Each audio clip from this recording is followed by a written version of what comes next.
Analysis কিভাবে করতে হয় বারবার দেখুন, তাহলে অবশ্যই কলাকৌশলগুলো শিখতে পারবেন। আমরা সবাই কিন্তু স্ট্রাগলিং ট্রেডার, অনেকেই পুরনো লুজার ট্রেডার, কিন্তু সঠিকভাবে কিভাবে অ্যানালাইসিস করতে হয় সেটা আমরা অনেকেই জানি না। সে কারণে বারবার আমরা লস করি, ফলে আমাদের সংখ্যা 95%। আর বাকি যে সাকসেসফুল এবং পেশাদার প্রতিষ্ঠিত 5% ট্রেডার, তারা কিভাবে অ্যানালাইসিস করে সঠিকভাবে মার্কেট থেকে নিয়মিত প্রফিট বের করে নিচ্ছেন সেটা আমরা অনেকেই জানি না। কিন্তু জানতে হলে আমাদেরকে এখানে শিখতে হবে, লেখাপড়া করতে হবে, কষ্ট করে ভিডিও অ্যানালাইসিসগুলো প্রত্যেকটি বারবার দেখতে হবে। একটা বিষয় যত গভীরভাবে বারবার মনোযোগ দিয়ে দেখতে থাকবেন, খুঁটিনাটি বিষয়গুলো আস্তে আস্তে শিখতে পারবেন। ভিতরের বিষয়গুলো যতই দেখবেন ততই শিখবেন। আসলে আমরা ভুলেও যাই, একটা বিষয় একবার দেখলে কিন্তু আমরা ভুলে যাই, এটা আমাদের মাথায়, ব্রেনে, মেধায় কাজ করে না। এই জন্য বারবার দেখতে হয়, এবং যতবার আপনি দেখবেন ততবারই কিছু না কিছু আপনি তথ্য পেতে থাকবেন। এভাবে সম্পূর্ণ ফ্রিতে প্রত্যেকটি অ্যানালাইসিস বারবার দেখুন এবং সময় দিয়ে, ধৈর্য ধরে, মনোযোগ দিয়ে দেখতে থাকুন। আমি নিশ্চিত যে কিছু না কিছু হলেও শিখতে পারবেন। কিভাবে অ্যানালাইসিসটা করছি, কিভাবে সাপোর্ট আঁকছি, কোথায় কিভাবে রেজিস্ট্যান্স আঁকছি, কোথায় কেন সেল মোডে যাচ্ছি, কেন বাই মোডে যাচ্ছি, কেন পরবর্তীতে মার্কেট প্রেডিকশন বুলিশ হবে, কেন পরবর্তীতে মার্কেট প্রেডিকশন বেয়ারিশ হবে, কখন রেঞ্জিং হবে, কখন কন্টিনিউশন করবে, এই সবগুলোই কিন্তু আস্তে ধীরে একটু একটু করে শিখতে পারবেন। একবারেই চট করে সবকিছু শেখা এখানে সম্ভব না। এগুলো অসম্ভব চিন্তা ভাবনা, যে একটু দেখলে আমি সব শিখে যাব, এটা সাংঘাতিক ভুল কথা।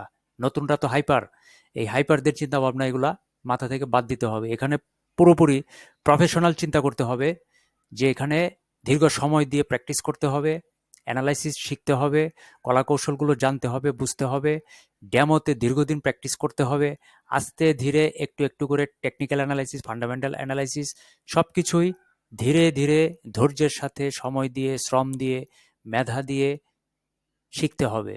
প্রায় প্রতিদিনই সেগুলো প্র্যাকটিস করতে হবে। এখন এসেছি অস্ট্রেলিয়ান ডলার, ইউএস ডলার।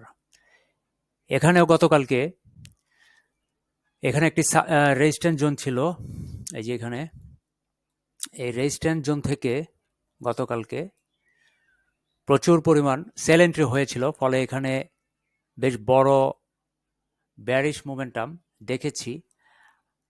এখানে সাপোর্ট জোনে যখন ক্যান্ডেলটি ক্লোজ হয়েছে, তারপরে এখান থেকে ট্রেডাররা এখন পর্যন্ত বাই এন্ট্রি করতে করতে একেবারে এইখানে প্রাইস নিয়ে এসেছে। অর্থাৎ এখানে কিন্তু আরও একটি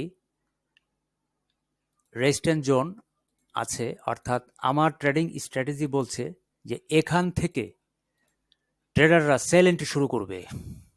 এটা সম্পূর্ণ আমার ব্যক্তিগত স্ট্র্যাটেজি, ব্যক্তিগত মতামত। এখানে কিন্তু অনেক ট্রেডারই বাই এন্ট্রি করবে। তারা, তাদের কাছে অনেক লজিক আছে, যুক্তি আছে। তারা চিন্তা করবে যে যেহেতু প্রাইস এখান থেকে বুলিশ হচ্ছে, দাম বেড়ে যাচ্ছে, দাম বেড়ে যাচ্ছে, আরও দাম বাড়বে, দাম বাড়তে বাড়তে একেবারে এখানে চলে আসবে। এই যে উপরের যে রেজিস্ট্যান্স জোন আছে, এখানে আবারও চলে আসবে, এটা অনেকেই আমরা ধারণা করি। কিন্তু এখানে যেহেতু এই রেজিস্ট্যান্স জোনের উপরে এখন পর্যন্ত কোনো মোমেন্টাম বুলিশ ক্যান্ডেল দিয়ে, ফুল বডি ক্যান্ডেল দিয়ে ব্রেকআপ করে নাই, তাই আমি উপরের বুলিশ মুভমেন্টের পক্ষে যাচ্ছি না। আমি এখানে একটি নতুন বেয়ারিশ মোমেন্টামের পক্ষে অ্যানালাইসিস করছি। অর্থাৎ আমার টার্গেটটি থাকবে এখানে বেয়ারিশ মোড।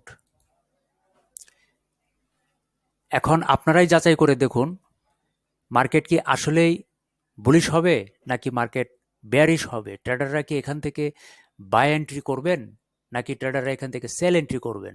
নেক্সট প্রেডিকশন কি বুলিশ না নেক্সট প্রেডিকশন বেয়ারিশ, সেটা আমার অ্যানালাইসিস মতে আমি বলে রাখছি যে এখানে নেক্সট প্রেডিকশন হবে বেয়ারিশ মোমেন্টাম। এখন আপনার প্রেডিকশন যদি বুলিশ হয়ে থাকে, সেখানে কি কি লজিক আছে, কি কি কনফ্লুয়েন্স আছে, কি কি এক্সপ্লেন আছে, সেটা আপনি ভালো জানেন। আর আমি যা জানি আমারটা আমি এখানে সেট করে আপনাদের সামনে তুলে ধরলাম। দেখতে থাকুন আর শিখতে থাকুন। ভালো থাকবেন এবং পরবর্তী অ্যানালাইসিস দেখার জন্য নোটিফিকেশনটা অন করে রাখুন।